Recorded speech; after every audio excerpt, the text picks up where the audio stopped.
Hi guys, so if you were hoping that Donald Trump on the 4th of July and in front of Mount Rushmore giving a speech, this speech would be something that would unite the people or attempt to heal the nation, well then you'll be a little bit disappointed.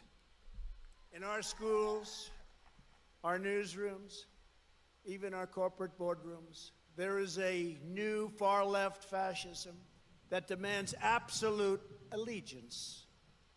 If you do not speak its language, perform its rituals, recite its mantras, and follow its commandments, then you will be censored, banished, blacklisted, persecuted, and punished. It's not going to happen to us. I am here as your president to proclaim before the country and before the world, this monument will never be desecrated. These heroes will never be defaced.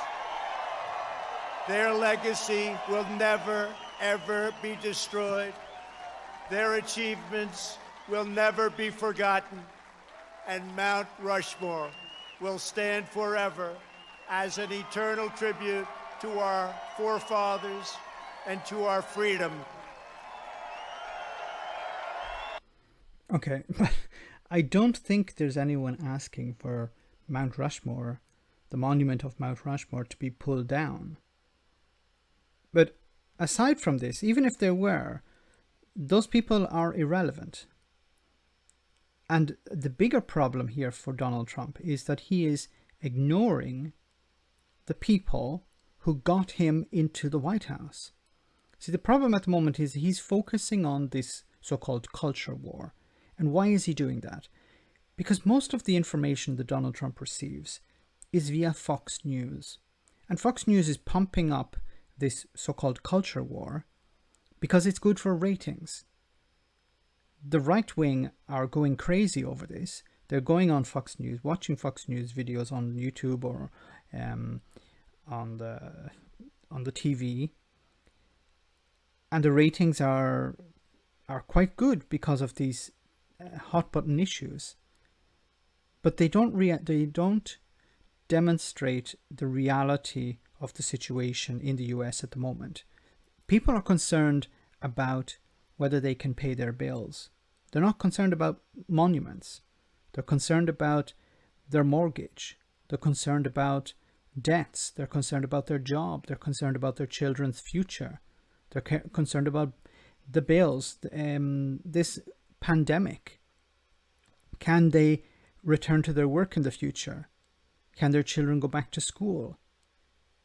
Will their elderly parents or relatives be safe in the nursing home or care home that they're in? These are the concerns of ordinary people. They're not concerned about monuments. They're not concerned about the culture war. And Donald Trump in 2016 had his finger on the pulse. He knew that these issues that I just talked about were important. They're always important. Donald Trump was able to contrast himself with Hillary Clinton, presenting her as someone who was out of touch, someone who was disconnected from the reality of ordinary people.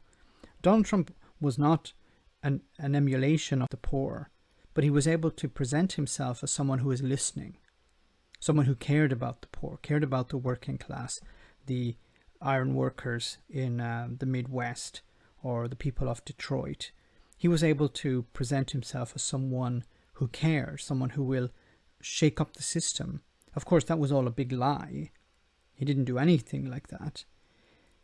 But now, instead of actually doubling down on that, which could actually help him, he's instead going down the Fox News channel way of thinking, talking about issues that are not relevant to the vast majority of people. And I think if he continues in this way, he's going to lose support. See, the problem is also that Fox News can't start talking about factories closing and jobs lost because Donald Trump is the president. If it was a Democrat who was the president, they could talk about, well, the economy is doing badly, the economy is in tatters, there are mass numbers job losses. This is a shambles. The president, Democrat, is responsible. They could use that rhetoric against the president if the president, of course, was a Democrat, but they can't do that. So they're going instead on these so-called culture war issues, which are important for some people, but for the vast majority of ordinary voters, they're concerned about their own lives, not some hypothetical situation. Let me know in the comments, guys, what you think. As always, your comments are greatly appreciated. But I just want to end on, if Donald Trump continues this way, he's going to lose the election to Joe Biden.